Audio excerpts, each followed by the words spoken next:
the Baxter Show, giving you the 411 in the kidney one.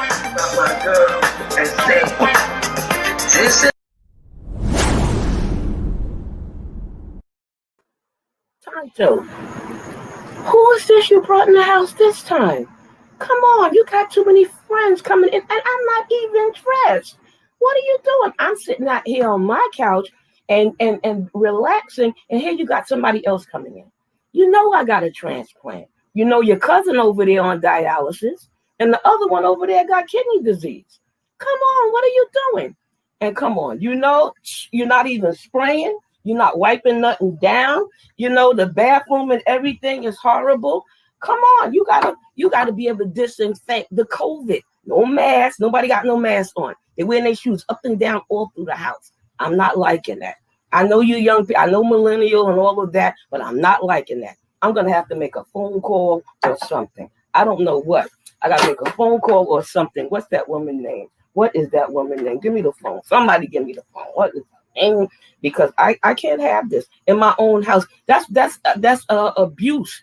You know, on a sick or the disabled. You shouldn't be doing that. Liza, Linky, Leke, Lika, Lisa. Oh, what a beautiful name.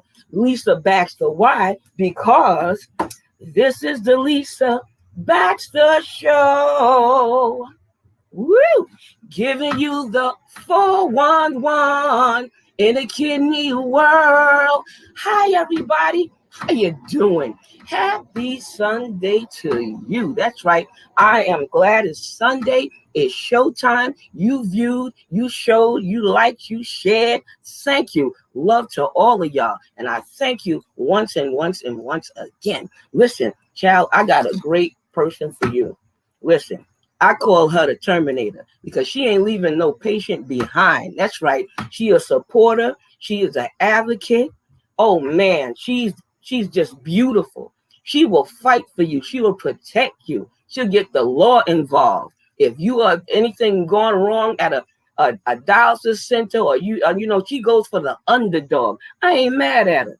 She's the founder, right? She's the president of Dialysis Advocates and Associates Incorporated. That was added because it's something new. That's a little surprise I'm going to share with y'all. But that's what it is. All right. So I would like to introduce my friend and yours, the advocate of the year, Arlene Mullen. Woohoo!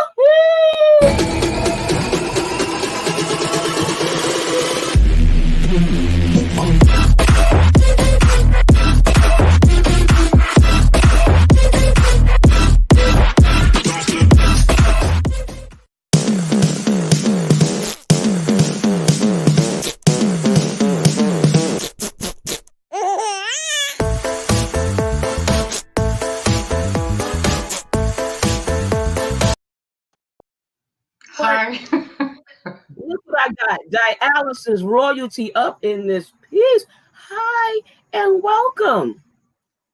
Thank you for having me. This is I've known you for so long, but this is the first time we've really done a show where I haven't been on the phone. Right, because the first time we couldn't do it and you were on the phone, and I was glad for that, and we got good response and reviews, but we're going to get even better reviews right now because they see your beautiful face, and there's a face behind that soldier. I ain't mad at you. Come on here. Go ahead, General. Lieutenant, I ain't mad at you. We're going to drive that bad. And move right into the show. Listen, start out with your job of employment. What job have you had before of employment? Because sometimes things are stopping grounds to get to what you are doing now. Sometimes, not always, but you mean what did I do prior to Dialysis Advocates? I'm a lab technician by trade. I cross-trained into dialysis. So I am a worker who saw things that I wasn't I was losing too many patients, and I saw the cheaper the care, the more profit they were making. And I called Medicare, and that blew my cover because I went to the network. And then we went for it, had Senate hearings in 2000, which I was responsible for. And I just continued advocating because they didn't do anything. And when patients call you, you can't say, I'm sorry, but I don't do it anymore. Everybody has a voice and everybody deserves respect and dignity and quality care. So 22 years later, I'm here. Wow. Wow. So you were in the center, up close Right. and personal with the Mhm. issues and the problems Mhm. of dialysis patients. And when you saw it, it bothered you. It made you concerned. It gave you your drive, your push to do what you're doing, I guess, now. But in the center, how long did you stay before you left to do, dialysis Um, advocacy?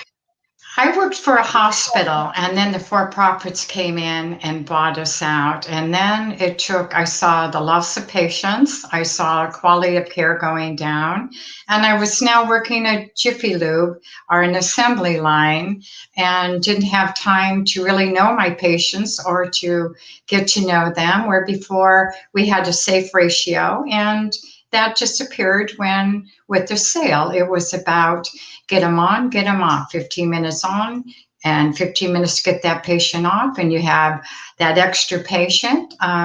You missed a blood pressure. It was very dangerous. And then the training bothered me that they brought people that had no medical background, and they were doing the actual dialysis and not waiting for a year and a half before they got certification. And pardon? And No, I'm saying it again. I'm taking it in. Go ahead. the technicians, so in other words, they had a year and a half before they had to be certified, and you couldn't do a dresser had to do 9 months and so much to show their skill. 9 months later, so many hours. And in dialysis, I was seeing a lot of training errors that were covered up, and special baths, anything that cost money had disappeared. And I made a phone call to the Committee on Aging and got the Senate hearing after I quit due to ethical and moral reasons. And that's all it would have been if the Senate would have done their job, because they found from the Office of the Inspector General and the Government Accountability Office that our patients were at risk, but nobody did anything. And then patients started calling me, and then how do you say no? Wow. So I It, didn't set out to do this. I just ended up doing it. So it fell in your lap in a good way. yes, yes, yes, yes. Wow. Maybe it was a Wow. lot of work and lot of heartache and a lot of tears. So you get a call on the phone from a patient, Mm-hmm. and then go. Tell me what happened. You get the call. The patient call you. Maybe they're in distress. Maybe they're crying. Maybe they're upset. Maybe they're hysterical. But whatever they are, you got the call. What happens after you get a call? After I get the call, I listen because the patients need to hear to verbalize what is going wrong. But I have to have them put it in email, and then I have to give them forms to fill out, to fax back to me or scan so we can start the process. So my job is not only to advocate, but set it up legally to, like court ready if I lose that patient, or if the industry does pushes back, then that's what the new organization is. But we take no money. This is wrong for what I see. Yeah. It's very wrong, and it takes a strong person to jump in and do such a thing. You know what I mean? What Yeah. type of, you don't have to say any names, but what type of cases would you say they would call you about that you had to help legally or help at all or help to fix? You would say, Miss Charlene. I would say it's getting worse. I'm hearing from one clinic who terminated a patient, and they're writing up, and we can prove it, false accusations in their charts deliberately. And then they do psychiatric reviews now because to prove that they're, and they picked a psychiatrist. So we're finding a lot of patients who are a danger to themselves and others, and they call the police. So they do everything to set the stage for termination. And they're pushing back now. I had DaVita just a couple of weeks ago, where they terminated a patient illegally. They put the patient back in the clinic. They were forced to, but they just want to do a better job in terminating a little bit more legal. So basically, in violation of the Code of Federal Regulations, every patient has a right for an advocate of their choice. DaVita doesn't recognize it. Even though it's the law. So they took, we had our lawyer on it because we can't leave our patient vulnerable and walk away, because how good are we if we leave them vulnerable? So they hired a law firm to go on with our lawyer.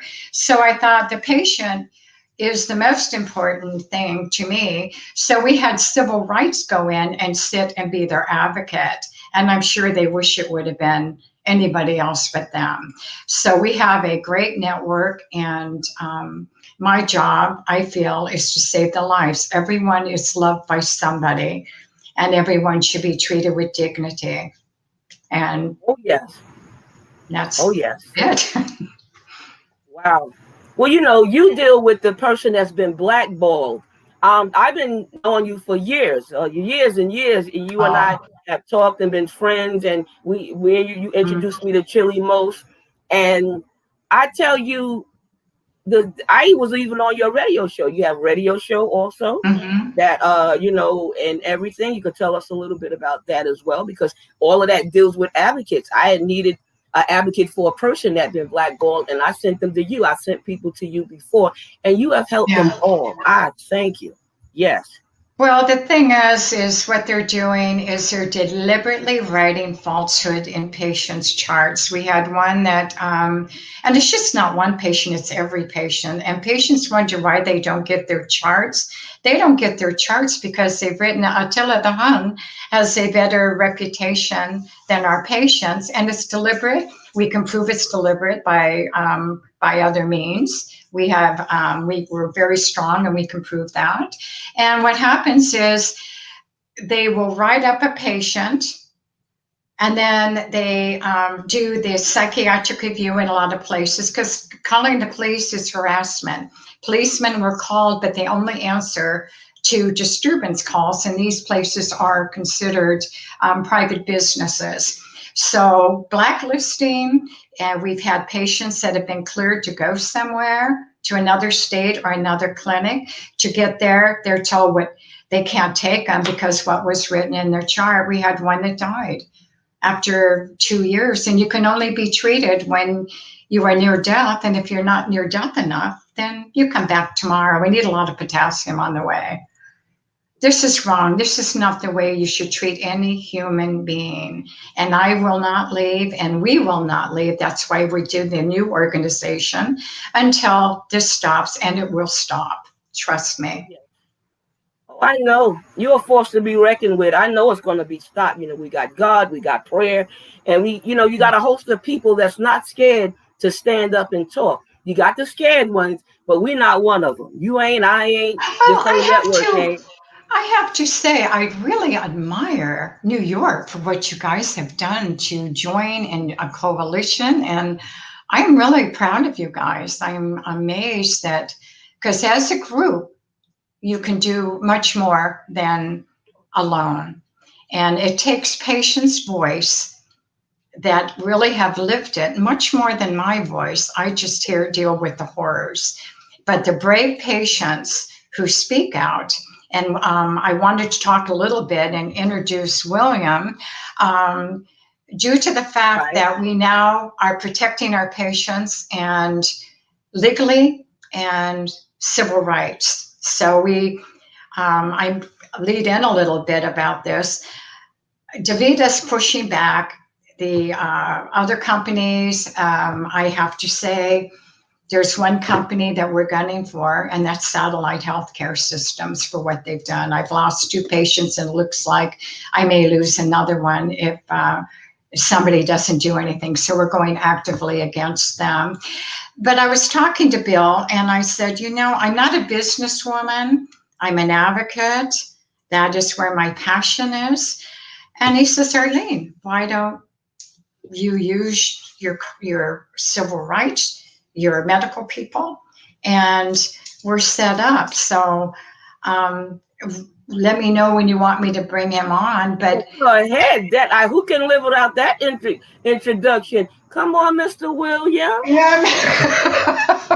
Thank you, Lisa. We're sitting close. Come on in here. All right, that's fine. We're just going to be real brief. Arlene, obviously, she and I have talked about this and came to me, and we came to the decision we're going to use the network that's been put together with attorneys, doctors, civil rights, all of that, and branch out into other areas of healthcare, probably most notably in the nursing home areas.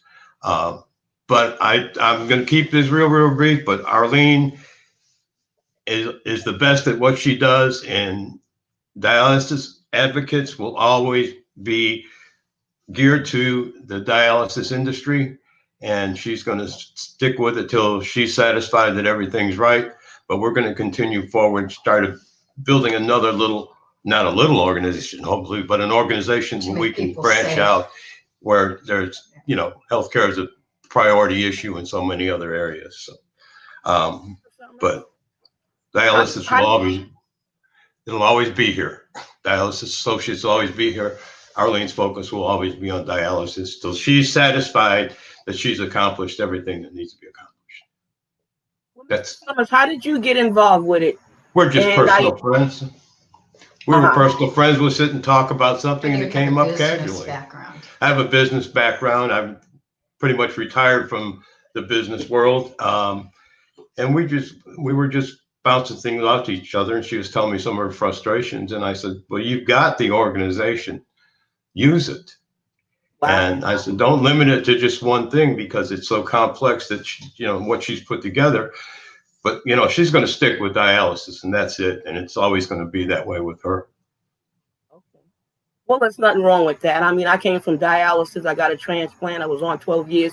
What I like about you saw that she needed some help, and she's a person that's an advocate that helped people. And you saw that the advocate needed help, and you jumped in. So my hat off to you. Mad respect for you. Thank you so much for even going with this cause. She's got such a drive and a talent and knowledge, and she was becoming so spread so thin with all these new cases that she's dealing with, and it was just overwhelming.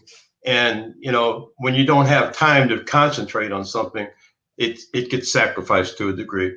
I said, "You've got everything in place. Let's do something with it."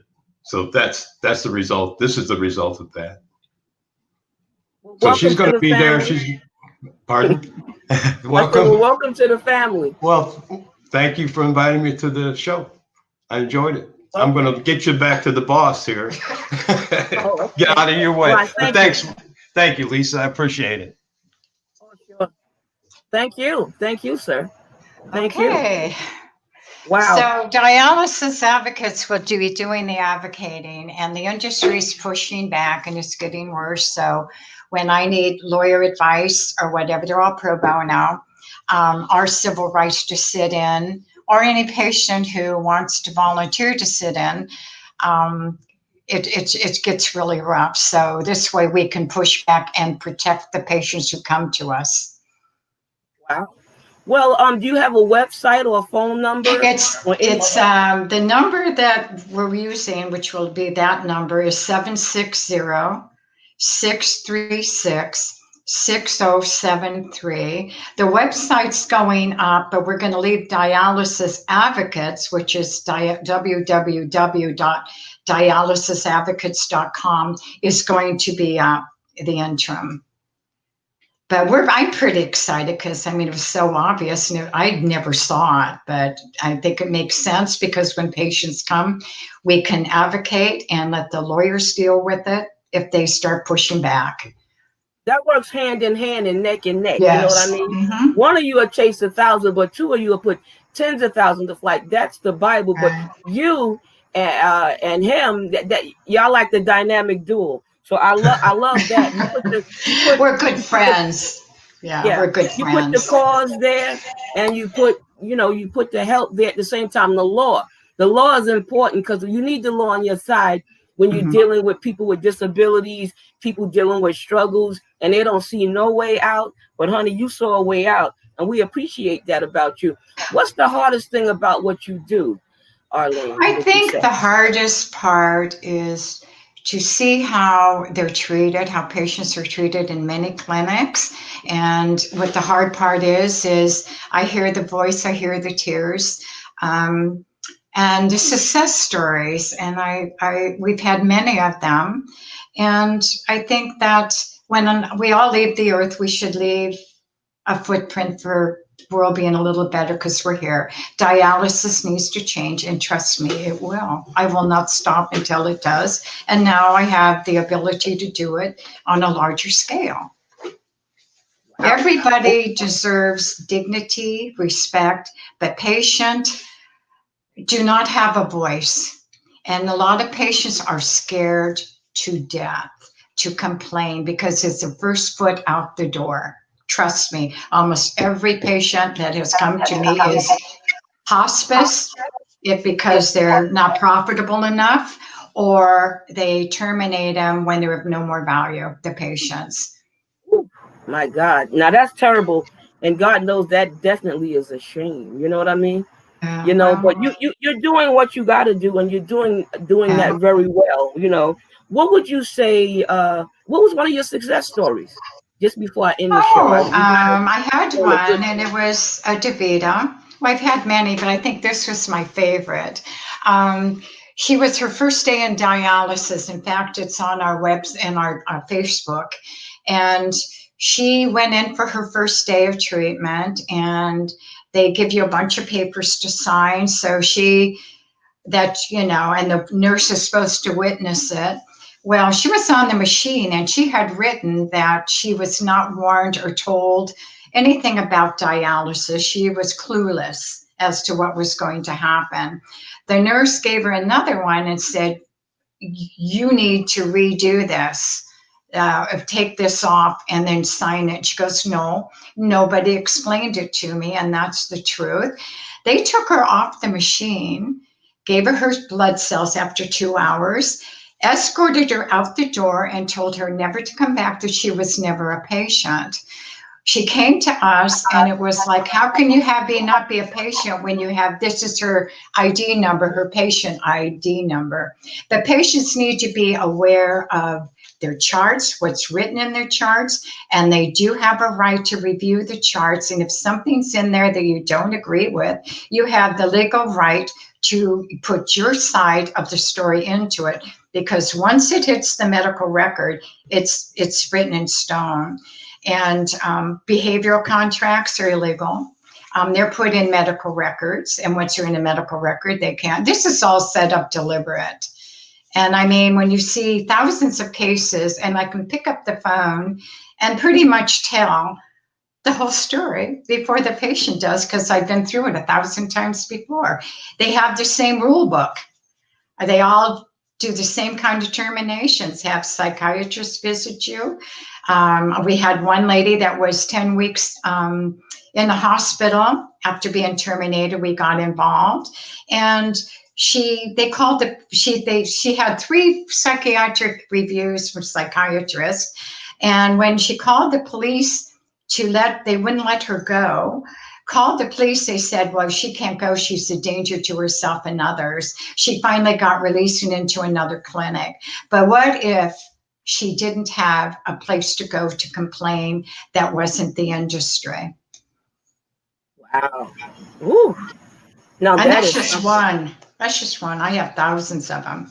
Oh, I'm sure. I always say you should write a book, but Oh, I know no. you don't want to relive it. I know you don't want to relive Yeah. all of this stuff that you've encountered. So I respect that.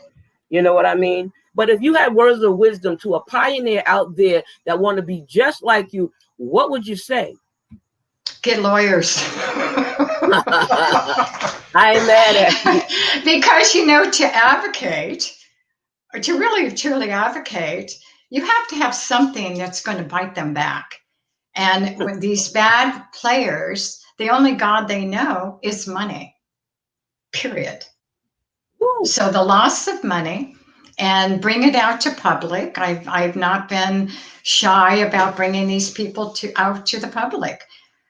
The light of day needs to happen, and patients need to know that they have a place to go. They are safe now. I couldn't always say that, but I haven't lost but one or two in 22 years. So it's a pretty good record. But the industry now is pushing back really hard.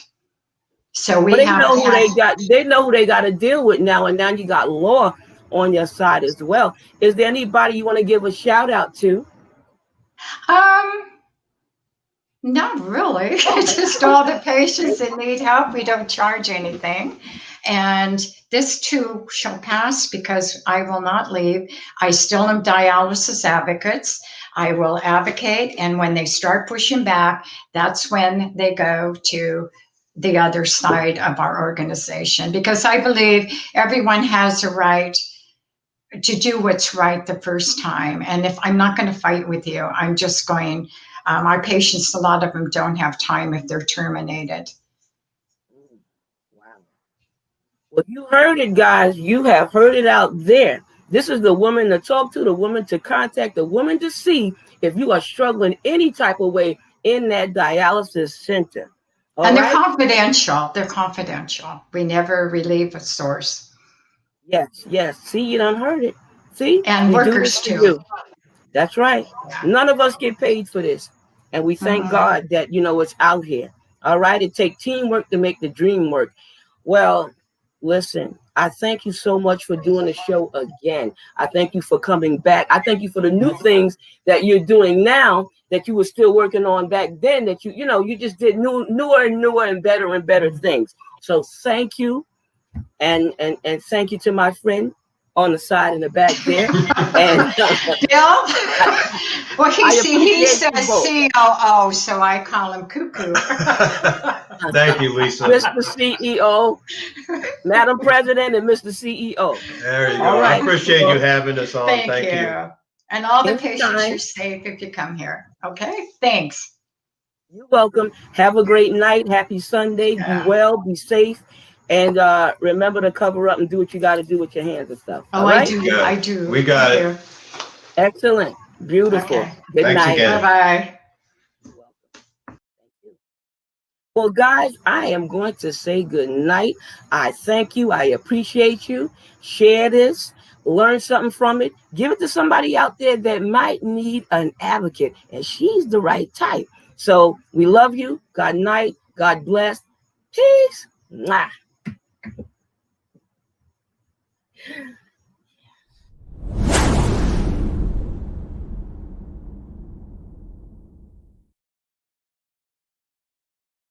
Y'all ready for this? Yeah.